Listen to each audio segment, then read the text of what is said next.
Hi everyone. In this video, we're going to be working on the 2015 AP Calculus BC free response question number 2. Now, this is the question that deals with vectors. So, since it's number 2, we're able to use the calculus. So, go ahead and grab one of these. We're going to be using it to input some of our equations and get an answer. So, let's go ahead and get started. It says at time t is greater or equal to 0, a particle is moving along a curve in the xy plane and has position x of t and y of t with velocity vector given by such. It says at t equals 1, the particle is at point 3, 5. Now, there's a reason why I underlined that. Every time they give you a coordinate and it tells you that it's at a position, this represents 3, 5 represents 1.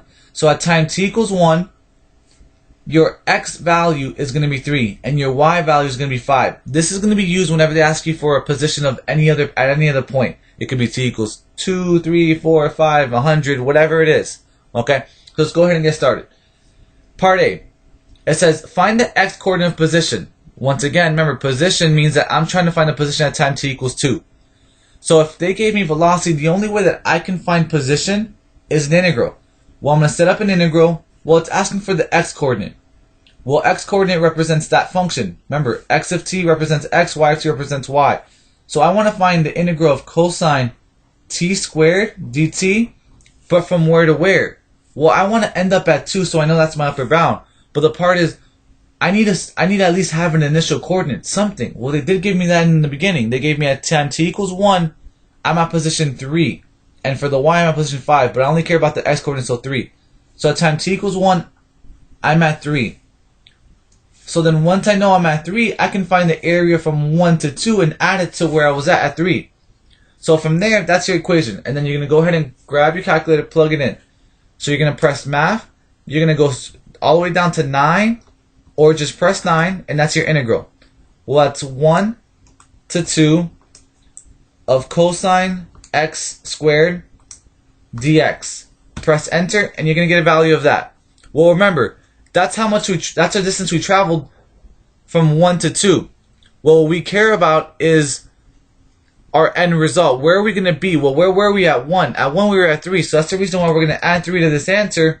And that's going to give us a value at time t equals 2. Our x is going to be at, and don't forget, round 3 decimal places, 2.557. And that's our answer. Okay? So anytime they're asking for position, remember, your initial plus what you're traveling to. Okay? So now we're going to move on to part B. Now in part B it says, for time between 0 to 1, there is a point on the curve at which the line tangent to the curve has a slope of 2. At what time is the object at that point? So I'm just going to think about what I just read. There's a point on the curve at which the line tangent, so tangent, line, tangent, slope formula maybe, y minus y1 equals mx minus x1 has a slope of 2. So slope of 2, that lets me know that's my derivative. At what time? So they're looking for a t, so they want an equation. Okay, so all they gave me is they were looking for a t that's going to equal to 2. Well, what represents that 2? That 2 represents a slope. So I have to somehow create a derivative with what's given. Well, the good thing is velocity in respect to time. Anytime they give you that, remember, your derivative is dy over dt, dx over dt. And remember, don't forget, dt's cancel out. So this is the same thing as saying 2 is equal to dy over dx. Well, did they give you the derivative of the y and the derivative of the x? Yes, they did. X was this, y was that, derivative of x is that, derivative of y is that. So all you have to do is dy is e to the 0.5t over dx, which is cosine t squared, equals to 2. And the next part of this question is going ahead and grabbing your calculator and plugging it in. But because you're looking for when a function is equal to another function, you have to go to y equals 2. And you're going to type in exactly what you see. Now, to set up the fraction, press alpha, y equals 2, number 1, and it's going to set up that fraction. So go ahead and type it in. 0.5x over cosine x squared, close the parentheses, scroll down. On the next one, I'm going to type in my second function. I want to see when this is equal to 2. Press 2, press graph.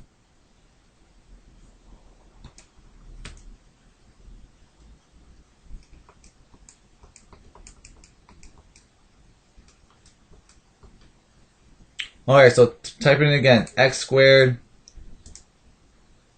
graph. There we go. So we're going to get this graph right there. Now, what you'll notice is this graph is a bit confusing. It's a bit much. And at the end of the day, they told you at what time they want you to that you want to care about. The only time that we care about is between 0 to 1. So having all of that is pointless. So what I'm going to do is I'm going to go to my window. I'm going to change it. Remember, we changed the t's to x's, so I'm going to change the x's to something around there. So I'll change the minimum of the x to -2, the max to 2, so that I'm around 0, 1. Press graph, and it should zoom in so that you're going from -2 on the x all the way to 2, which is good because all I care about is from 0 to 1 anyways. Now you'll notice that your graph does intersect at 2. This graph intersects 2, which is perfect because now what we're going to do to find this value is we're going to press second, calculate, 5, intersect, and it's going to tell you first curve. Now what you want to do is for the first curve, move the cursor so close to that value, press enter. Second curve, it jumped to the other one, press enter. Guess, press enter. And it's going to give the value at, the slope is equal to 2 at time t equals 0.840. Don't forget, we're rounding to 3 decimal places. And that's going to be my answer. Okay? So whenever you get a question like this, when it tells you slope, find the slope equation, set it equal to the 2, and then just go ahead and solve for it. Just in this case, plug it in correctly like I did in the first time. Not like the first time. Okay, so let's go ahead and move on to part C. So part C says, at what time, another equation, at what time at which the speed of the particle is 3. So for part C, they want to know a time when this is equal to 3. Keyword, speed. How do we find speed with vectors? There's a formula for it.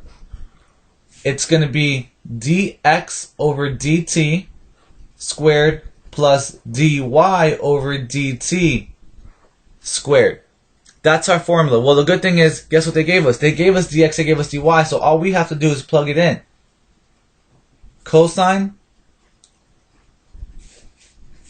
squared plus e to the 0.5t squared, and I'll simplify just a little bit, and this is going to give me cosine squared t squared plus 0.5t times 2 is going to be 1. So this is really et. And what do I want to find? I want to find when this is equal to 3. Another time where I have an equation is equal to a 3. So what I'm going to do is I'm going to go to y equals 2. On the first one, I'm going to type in exactly what I see. So second radical, well, let's clear it out first. Second and radical, cosine, x squared, close it, square it, plus second e of x, and that's my first equation. Well, what do I want to find when this is equal to? I want to know when this is equal to 3.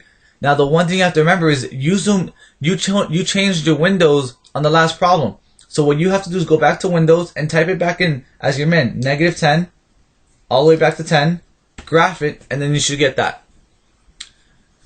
So it's going to graph the entire function from -10 to 10 on the x, but you want to see that your graph intersects at time t equals at that 3, which it does perfectly. So what I'm going to do is to find that value, press second, calculate, 5, intersect, scroll really close to it, press enter, second curve, press enter, guess, press enter, and it's going to give you a value of t is equal, around 3 decimal places, 2.196. And that's your answer. So anytime you have a question like this, where it's asking you to find find the time when it's speed, we have to remember speed is this equation, and I'm trying to equal it to 3. Okay, so last part, D. D says find the total distance traveled by the particle from time t equals 0 to t equals 1. Well, you have to remember what distance is. Distance is pretty much the length, and when it comes to vectors, it's the same exact equation as speed. So you're going to set up your radical dx over dt squared plus dy over dt squared. But since they want you to find the total distance from 0 to 1, well, that's distance. That's an integral. 0 to 1 dt, and that's your equation. So now all you have to do is plug it in. 0 to 1 of cosine squared t squared plus, and we've had on the last problem, because it's exactly like C, e to the t dt. So then once again, go grab your calculator, clear it out, go to math, then type in 9, 0 to 1, and type in exactly what you see. Second, then the radical, cosine x squared,